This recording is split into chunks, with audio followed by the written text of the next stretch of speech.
Hi everyone, welcome back on another episode of Backstage Unfiltered. Today I want to talk about something that's often invisible in nightlife until it excludes you. We talk about freedom, community, connection, but the truth is not everyone gets to experience the dance floor the same way. And some don't get to experience it at all. Accessibility in nightlife is still treated like an afterthought, a constraint, or a bonus feature, when it should be the starting point. For this episode, I'm joined by two people who are actively rethinking what it means to make club culture accessible, not just physically, but socially, emotionally, structurally. I have with me Ali, who is a nightlife researcher, founder of Dance Floor Intimacy, also Wormhole, U-Hole, Dyke Rescue. Wormhole. What else do you do? You do so much. I work on a construction site. What else do I do? Work in bars, work in clubs. Yeah, kind of just doing everything. I think in London you have to wear like 10 hats. You can't just do one thing because it's hard out there with, everything. So, yeah. Right. And I also have with me Clara, who is maybe known as Sivira to you, a DJ, member of Club Derive since 2022. Yes. And you also had some studies that were pretty interesting and related to the topic, I think. Yes, my studies are about prevention in general, but more specifically about safety, security, and health management. So it's pretty broad, but it's about a bit everything that's in that topic. So yeah. Great, thank you guys. Thank you so much for being here. I've been actually meaning to talk about these issues for a while, and I'm pretty glad you guys are here since you also worked on some projects together. Maybe before we start getting more into it, you want to talk about what the project was about? When did it happen? So basically last year, Club Derive did an open call for a new project, and Ali contacted us to collaborate about a project on accessibility. And it was exactly aligned with my research that I had to do for my master thesis. So we combined forces and did a workshop together where we invited the world to join us for this workshop. And I think we were about 15 people. And it was basically about more the theoretical part on accessibility, where Ali was the brain, and then more put it into practice in nightlife and focus on scenography and temporary design and how can you implement it in nightlife. So that's basically it, right? Yeah. If you want to add something. Yeah, no, you said it perfectly. I think what it was this synergy of kind of my research and my practice with Dance Hall Intimacy being a accessibility consultancy for music venues and clubs, and then Club Derive really having this understanding of club scenography and actually making the club space come to life and doing this research in situ as well. So it was this amazing collaboration where we had the strengths and we all just came together and made magic happen.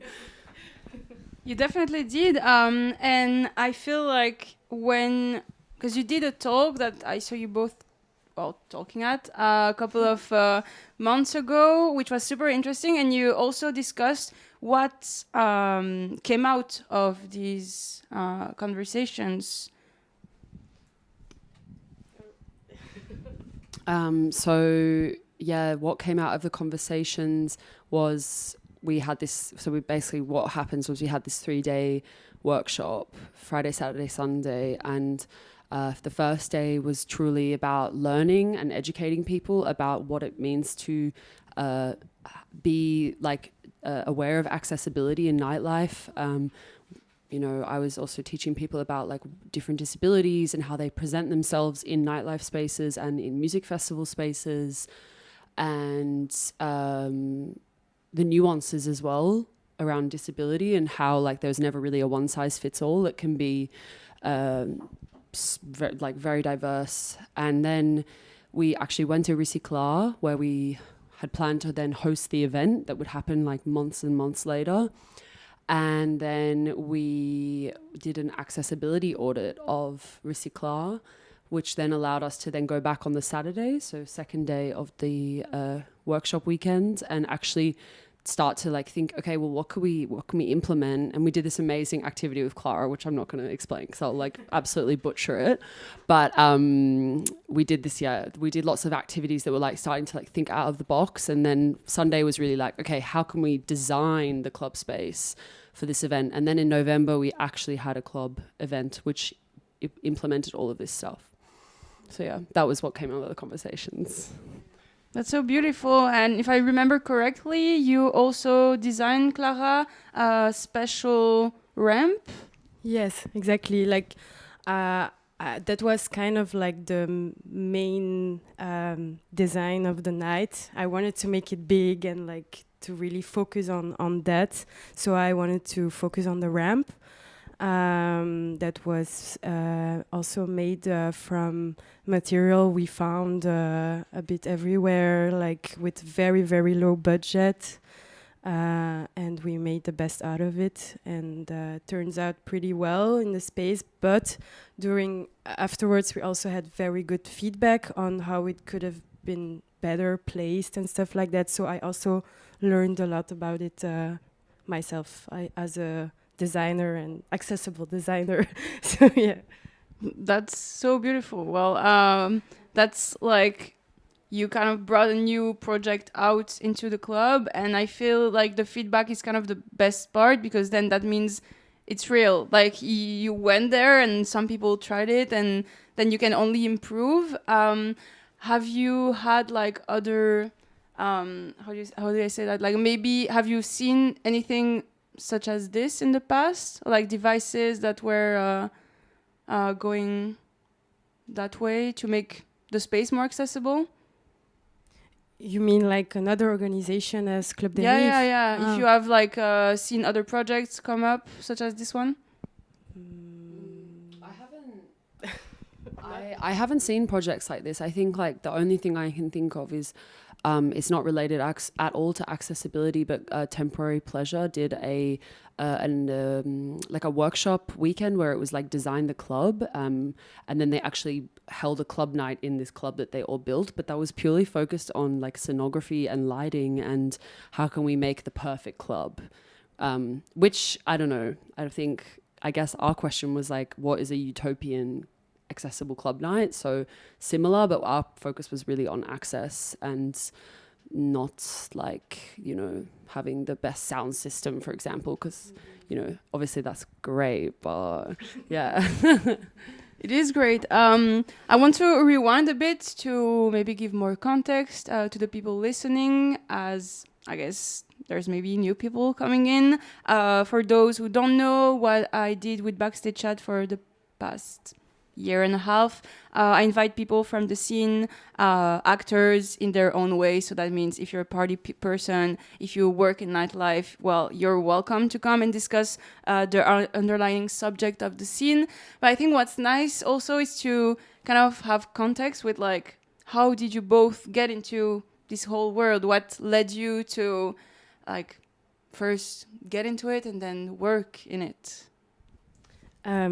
For me, it was mostly after COVID, where I really discovered nightlife. But like, I really tried every type of nightlife, like commercial, underground, techno. I really tried everything, and I was very interested in to like really like analyze and like observe how it's going in there. And then I very quickly found a bit my crowd and my type of parties I like to go, where I feel safe and comfortable as a woman, as a Black person, and where I feel that people also care about each other. But I still feel that there is also a lot of work that has to be and involvement. But yeah, that's for me. I would say So I guess I started going out probably when I got my first fake ID when I was like 15, probably to like the most trash places ever.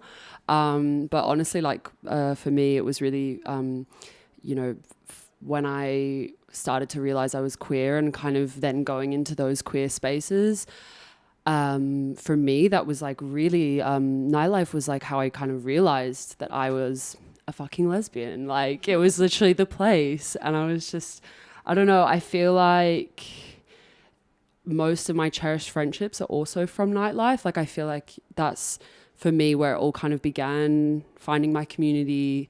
But then I guess how I got to where I am now was I was just considering when you're in the queer nightlife community, there's like this really big kind of cloud, like, shroud of glory of like, oh, we're so inclusive and like we're the best like at everything and it's really safe here and all this stuff, and it's actually not. And I was just really considering how exclusive these spaces truly are. And I think, when you look back to like the past of nightlife, you look back to like, the black queer disco in the 70s, you've got like the Thatcherist anarchist raves of the 90s, like, all of these like minority groups who are kind of being pushed out of the status quo.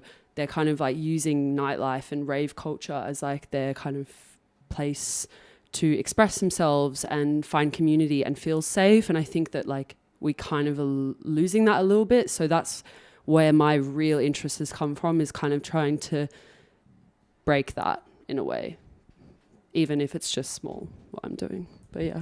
It's, well, for all of us, I guess, in that room, but for so many, entering a club for the first time where you kind of feel like you belong is such an important step for your personal development, for like finding your friends, as you say, for finding who you are, or like having a door open to who you are.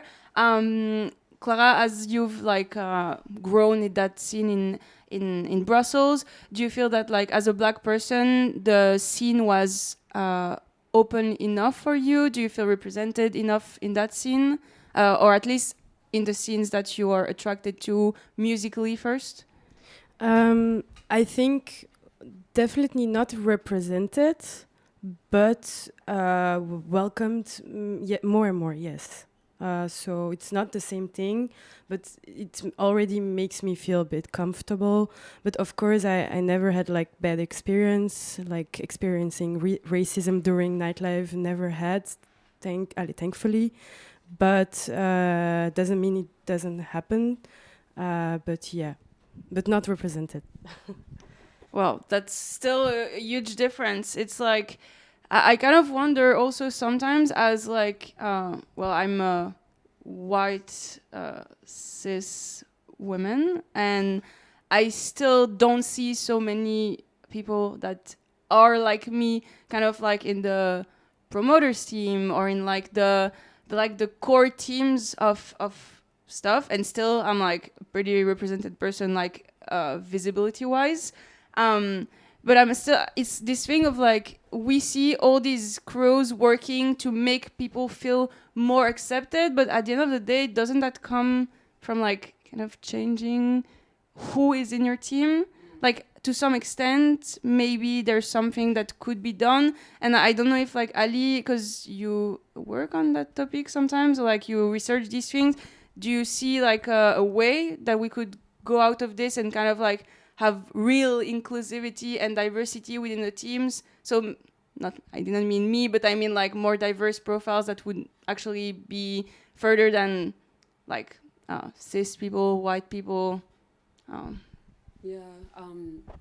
It's actually something that I have been speaking to different clubs about recently, because there's a deaf person, Jacob, who comes to my focus groups.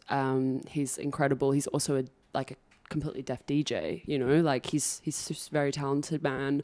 And he's like worked on the bar before at clubs, and he's like, why don't they hire more deaf bartenders? It's already so loud here that even like people who have their hearing can't even hear the person ordering their drink. So wouldn't it make sense if we start to, obviously you need to prepare your venue to actually hire people with disabilities. Like, you can't just be like, all right, cool, we're just going to hire loads of deaf people and everything's sorted. It's like, no, you actually need to do the groundwork first. But if you hire deaf people, like, obviously we'd want them in other positions and not just on the bar, but I'm going to use the bar as an example. Not only is that then like having representation in the venue, but like you could also educate the people coming to your venue. Like, you could have BSL menus. So you could have like little, you know, a lot of clubs have their screens with their drinks menu. So wouldn't it be cool if you then have like actually someone showing you how to do sign language of how to order your drink? Like, this is pint. And like, it's just, you know, and then you can point to the different pint that you want, or, you know, they're also lip reading as well. So it's I don't know, I just think like also considering representation like that, and having more disabled people and staff, but also like we don't really know any like female club owners as well. I think that's something that I always feel like I come across, so we need more of those as well. In some way, that's also something I've been thinking about this a lot. If you listen to past episodes, you can kind of hear it also.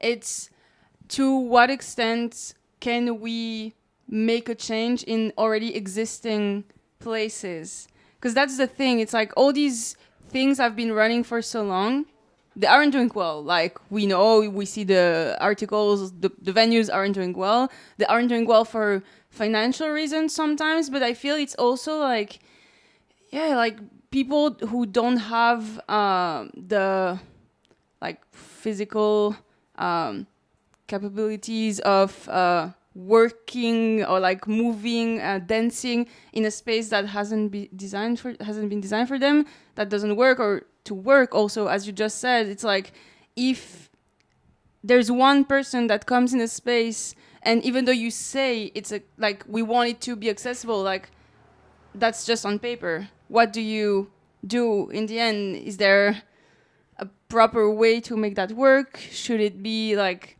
should the thing be destroyed, or like should it be built on top of it? What's your opinion on that, Clara?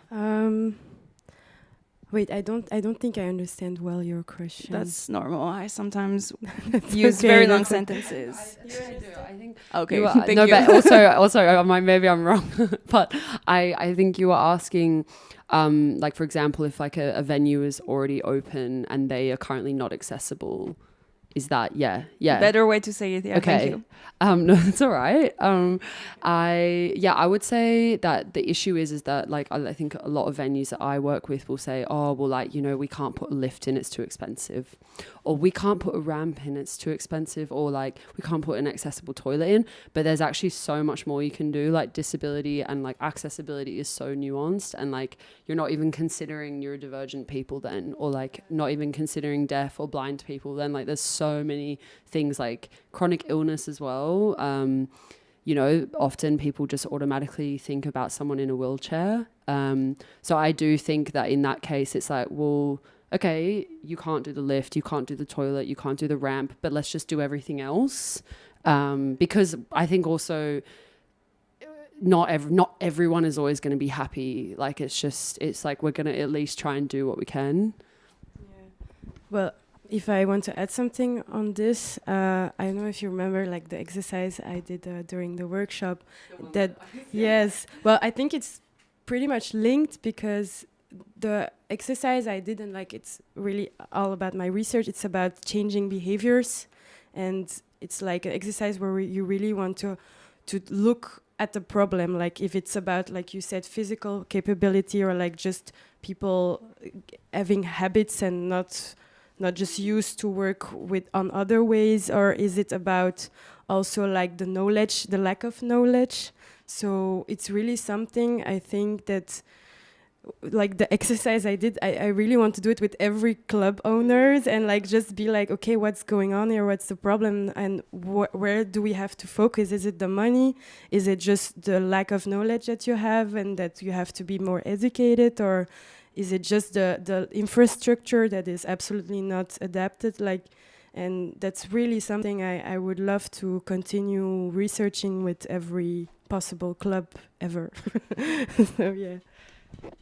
The point that you're raising now, it's with the architecture. I think that's always a parallel I like to do, or like to tell my friends. It's like within the music, like nightlife industry, you kind of see life, but like it's like times 10. So like a problem that's already there outside the club or outside the concert venues, it's like you kind of perceive it even more. I feel like inside those places, because it's not like for example, for those who are not listening, we're right now not listening, not seeing us. Clara has currently her feet in a bad situation, and when you arrive to GIMIC, you go into the Marolles, and the street is like fully paved. So a fully paved street is beautiful. Cobblestones? Cobblestones? Yeah. Okay. So it's very pretty, but it's not practical to everyone. And you have this type of issues. So at the end of the day, Clara had to come with her brother, which is very nice, but not everybody has someone or would want someone to accompany them. And they would prefer to have like the city made to be able to go around freely. And it comes also to, it's like, yeah, it's a public transport. It's just like navigating life is already hard. And then I think what's so much more complicated is, as you said before, we kind of advertise the club and the parties to be like inclusive, free, and open to everyone.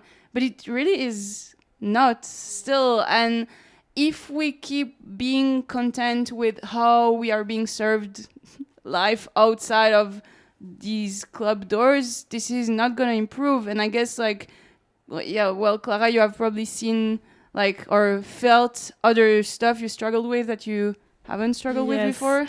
Well, if I want to talk real quick about this experience, so I broke my ankle a month ago, and it's crazy because I already did a whole research about accessibility, and I thought like I was aware of everything and knew everything and learned a lot.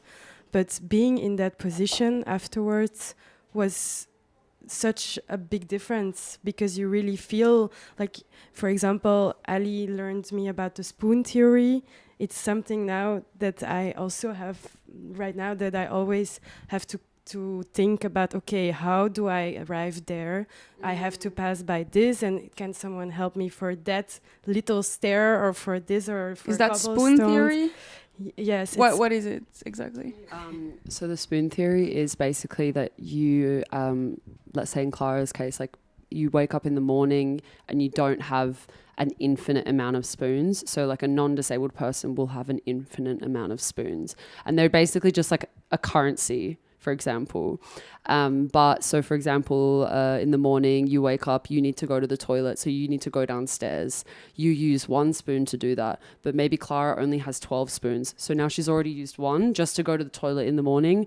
And then for example, like you're saying now, when you need to go to see let's say you're going to go see a friend, you spend 5 spoons. And then actually, if you had infinite amount, you would then just stay out with your friend, and you'd probably end up going to maybe the bar, and then you'd go to the club, and then life would just go on. But for you have to like plan and evaluate, okay, where am I going to use my spoons today? What will I spend them on? And then the thing is like, if you end up using more spoons than you had, the next day you have less spoons, because you've kind of used up all that energy the day before. So then that day you might just have to like stay in bed all day, whereas someone without a disability will have to will just potentially go to work or go and have another day out in the park with their friends or something. So yeah, it's just the being conscious of like that disabled people have to actually plan and think so much more about their actions and what they're going to do. Yeah, no, exactly. And I think I absolutely am not happy to have that injury, but I think it was very learnful to continue researching on that topic, actually. And I think in my case, mostly physical disabilities were also like, in the scenography and everything, in the architecture, it can also be a lot influenced for physically disabled people. So, yeah.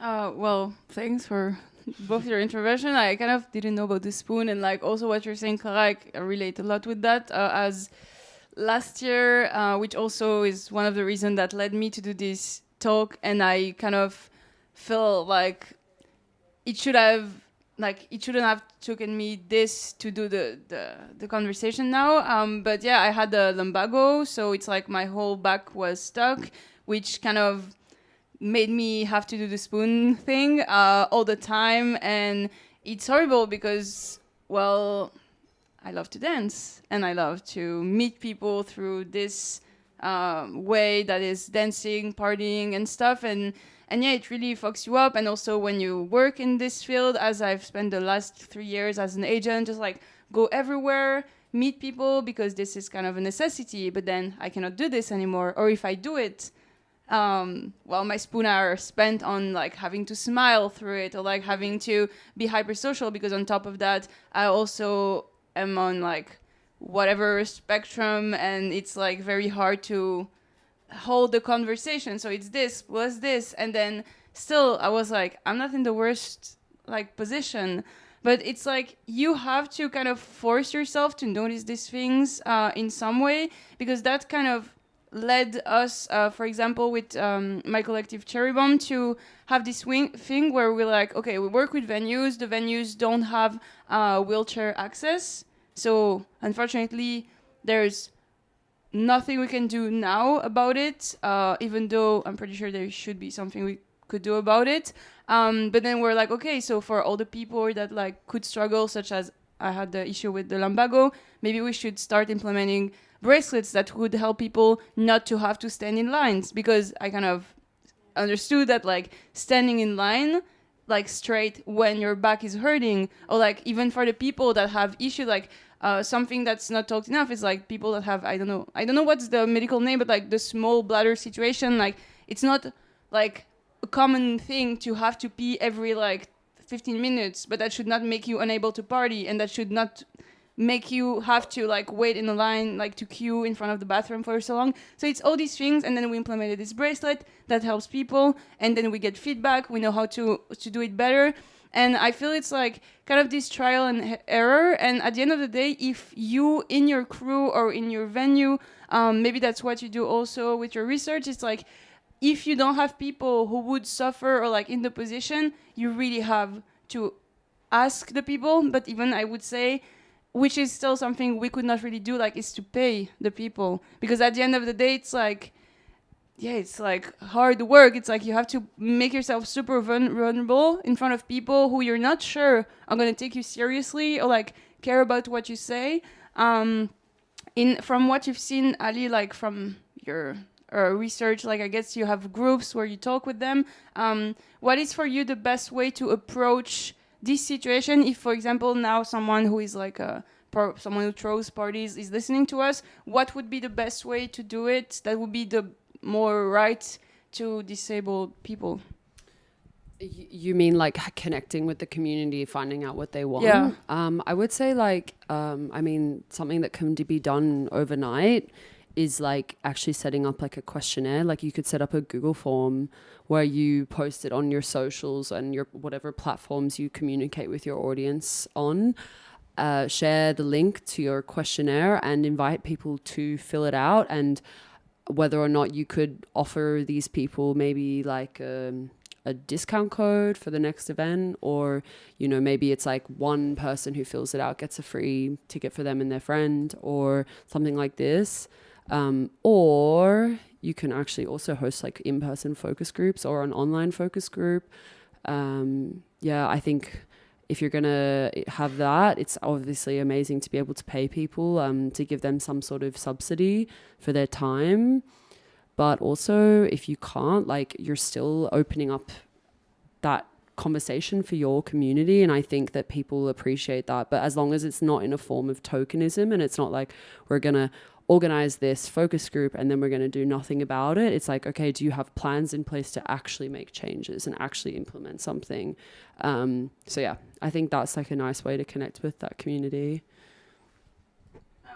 And what do you guys think that's like the difference really, or the way to behave that would not be tokenizing people? Like, how can you not really make them feel tokenized in a way, like to what extent do you have to really follow what has been said? What is it about, the tokenization in that sense? That's a good question, but I don't know. Yeah, I mean, I feel like you might understand from your own experience as a black person in a way. I think, I mean, I can't say for you, but I think, yeah, I think tokenization would be like, for me, is, it's like doing the social media post about like doing this focus group, doing this questionnaire, making a big song and dance about that, being like, we're going to speak to disabled people about how we can make our nightlife club or event more accessible, and then having the conversation, and then 6 months later you don't see any change.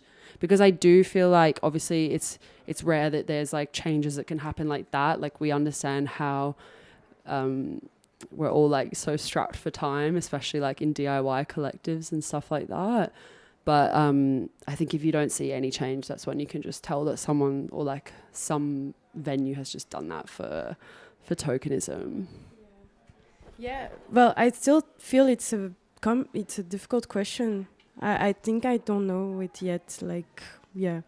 That's totally fine. I think also like on lineups as well, like just having, if you have like a very kind of diverse lineup, but then when your team behind the scenes is not at all diverse, that's also a big one.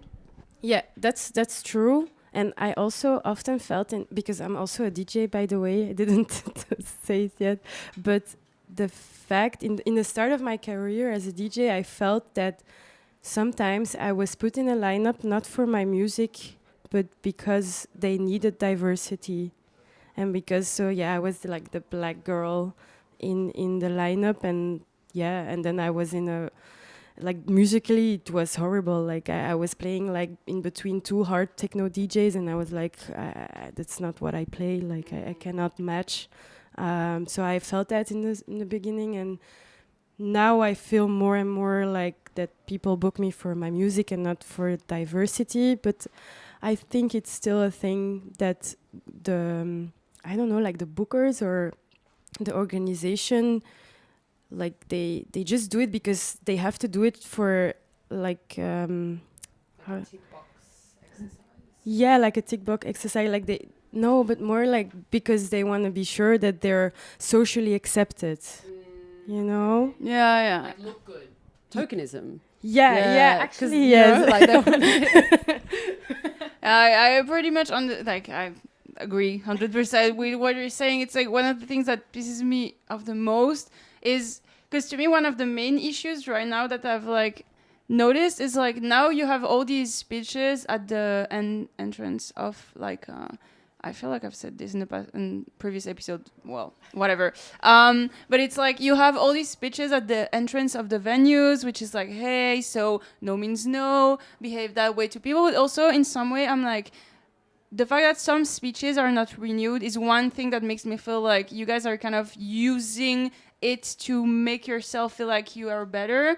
Also, some venues have a speech at the entrance, but then no one to truly help inside. Because I feel it's like if you have a specific speech that makes it look like people can have a like chill night, whoever they are, and then inside like your bar staff, your security, your team is not briefed about those issues, then like that kind of doesn't mean anything. Even the artists also, I feel like it's you invite people. And that's also one of the things that annoy me the most. Is like when you have DJs, they're going to come with their friends. And usually also one of the main problems is like the friends of the promoter or like the friends of the people that work there. And like they kind of are not going to get given this speech at the entrance. Or like they kind of go beyond these rules. And I feel like you want to make a space truly accessible and truly like okay and comfortable for everyone. Please, like that's...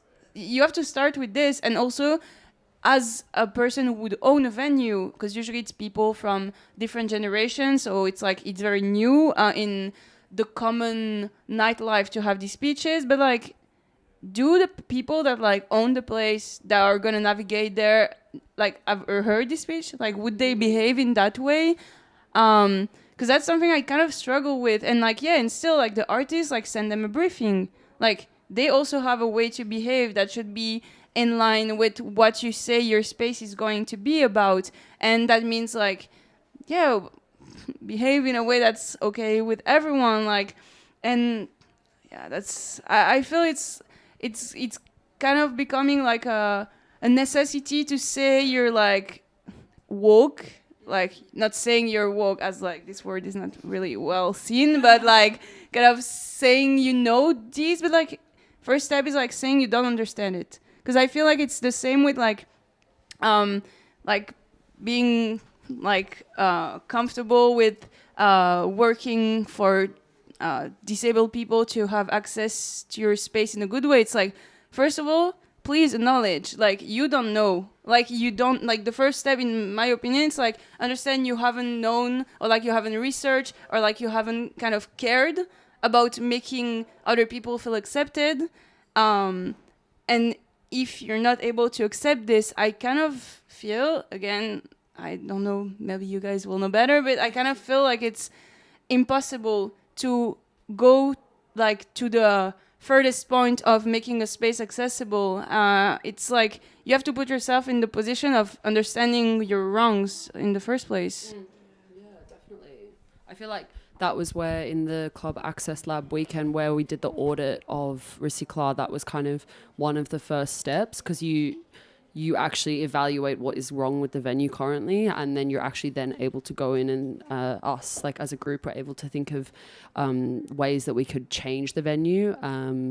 So yeah, I mean, also I think that like maybe you want to talk about the new toilet at Recyclar, because I feel like you know way more about it than me.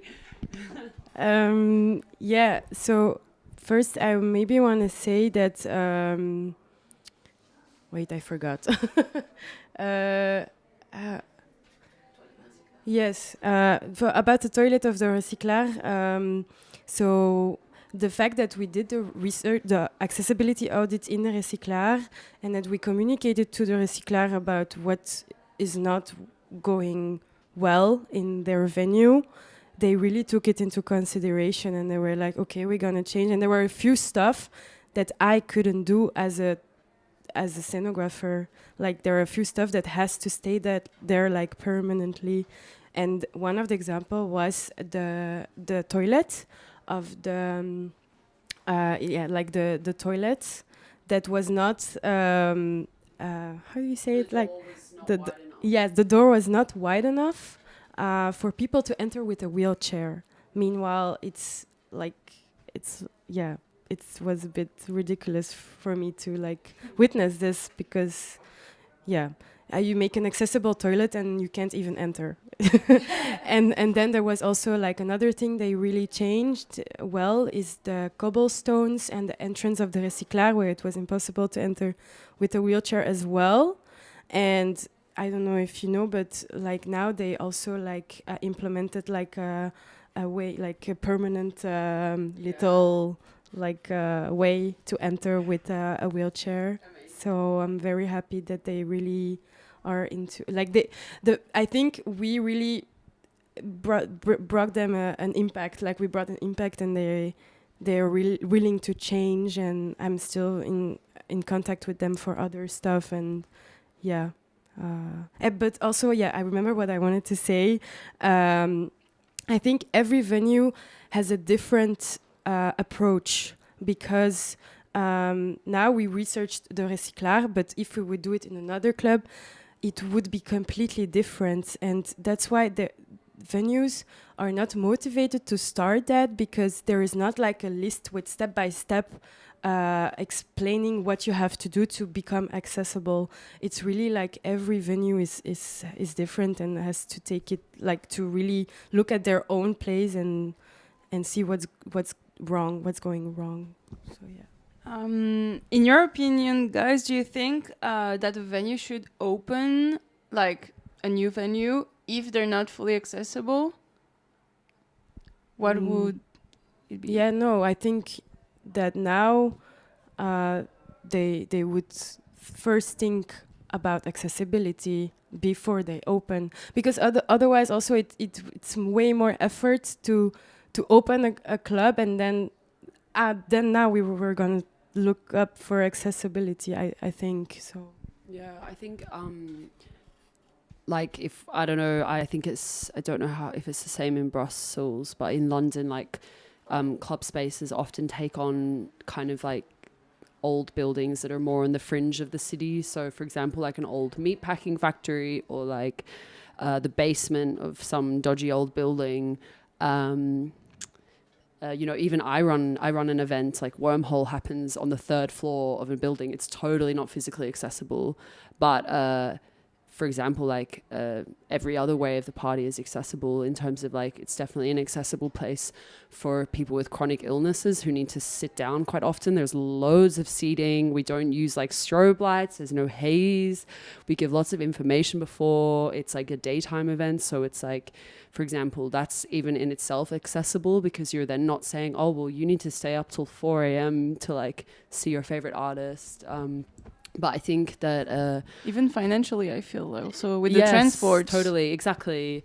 And then so I think venues still should open because it's otherwise like there's going to be no venues opening. But I think it's this whole idea of access being the thing you first think of, and as we said before, like, okay, don't just stop at we can't afford a lift, we can't afford a ramp.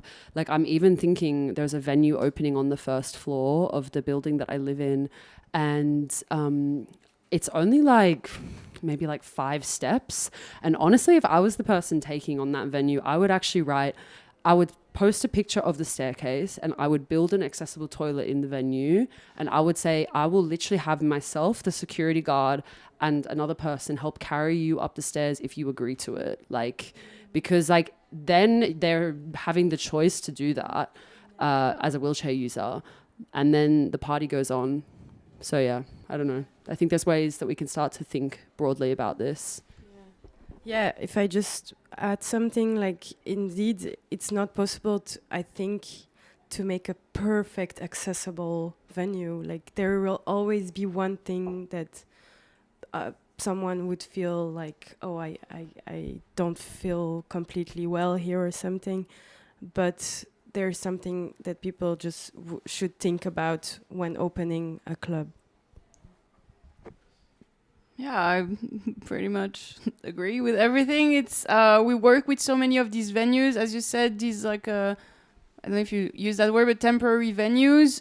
In Brussels, it's I would say half of nightlife existing, half of collective life at the moment. And without these, there would maybe not be as many communities.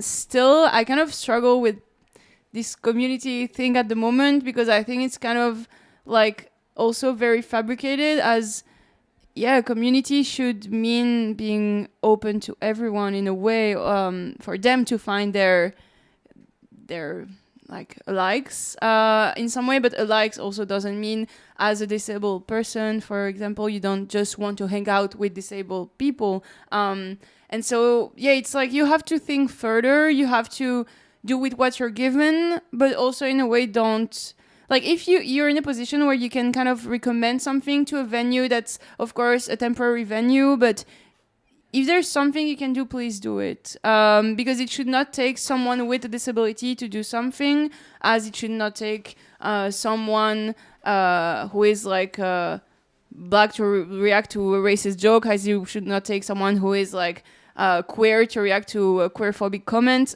It's like, do the job, as that's the main like reason of these musical communities existing. It's like we have to care for each other, and that has been lost in a way, this true care. With the thing you said at the beginning of the episode, it's like we say all these like queer events are like safe or whatever, but it's not truly safe till you like kind of involve yourself in what's going on around you, and you don't just take it as it's as comfy as it can be for yourself.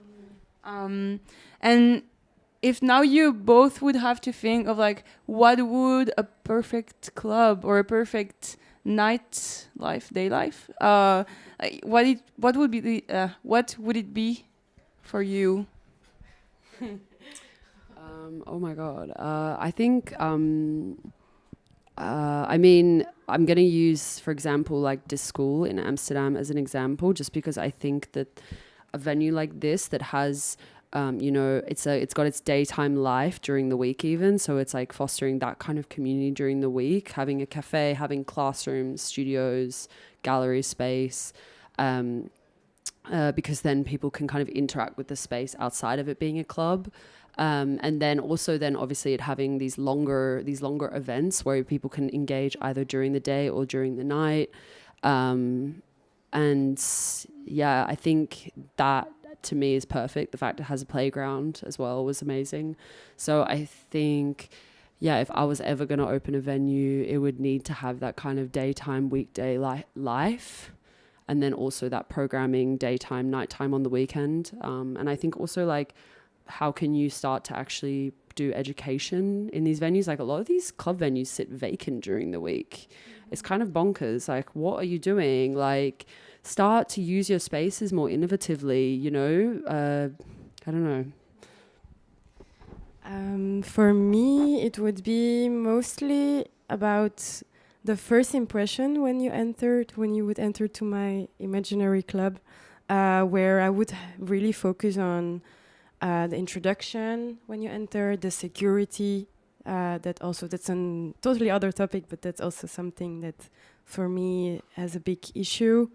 And then inside the space, I would say like a chill zone, like a low sensory zone and a high sensory zone where people really can find where they're comfortable depending on the moment during the night.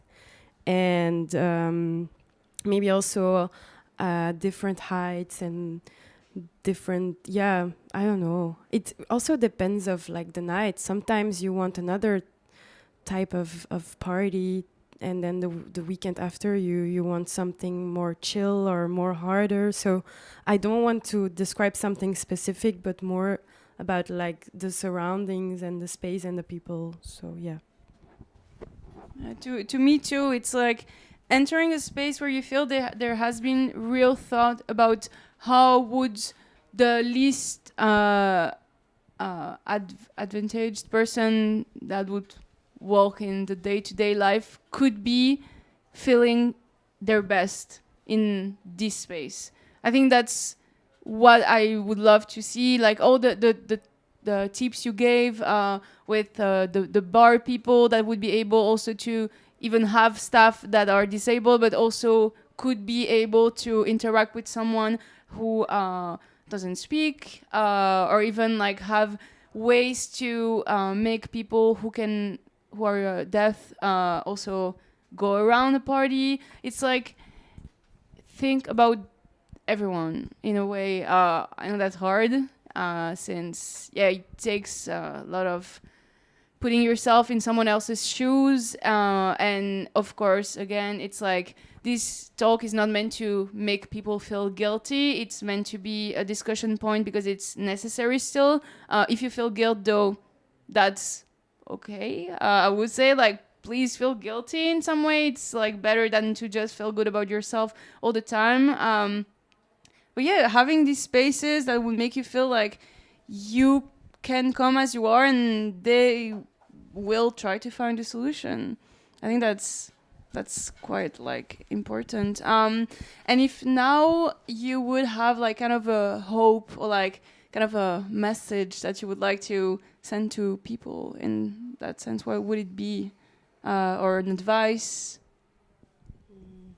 Well, I think for me it would be just like contact us and like we can help you. And I really want to see change, and not only hearing people saying, oh, what you do is so cool, like okay, but then let's change all together. Yeah, like let's work together.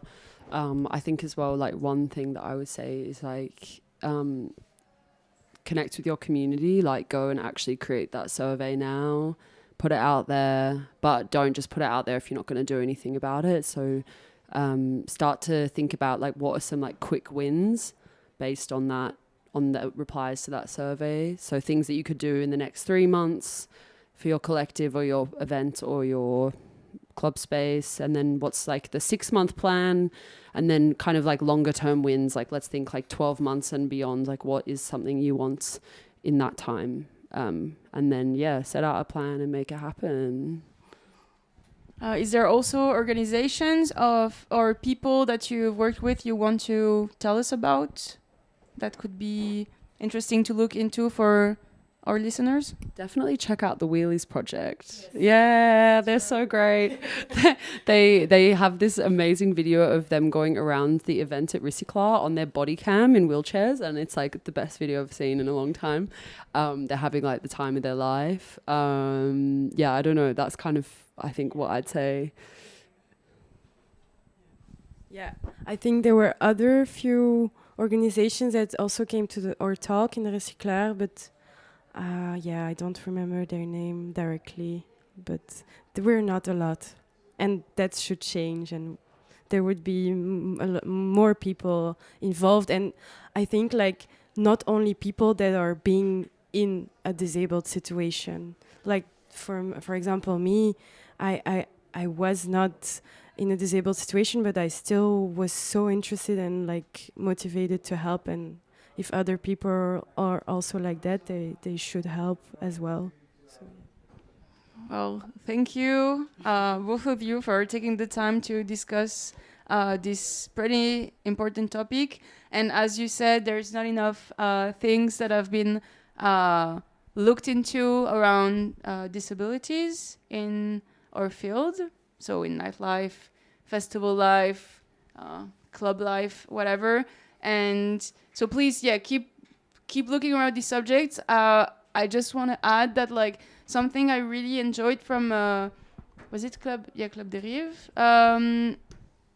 You guys did that. It's like when you kind of put out like what does your collective do that makes it more accessible to like other people. I think you guys did put this out.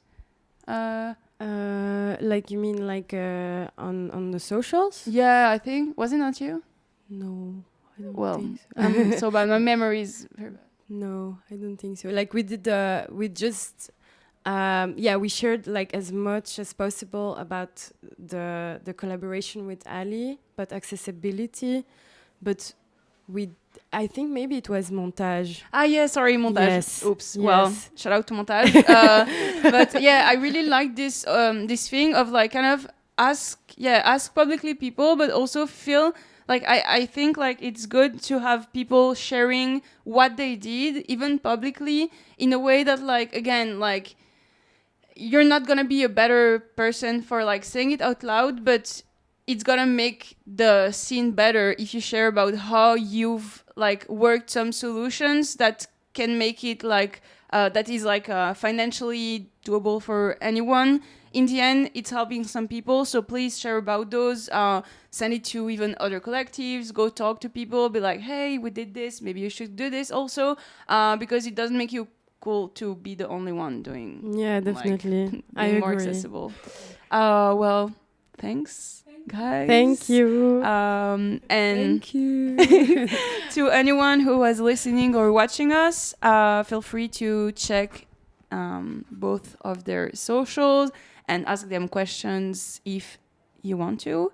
I'll see you in 3 weeks. See you and hear you or whatever in 3 weeks. Thanks GIMIC again for the opportunity to discuss all these interesting topics with these magnificent people in this booth. Have a nice day, everyone. Bye. Good job. Yay.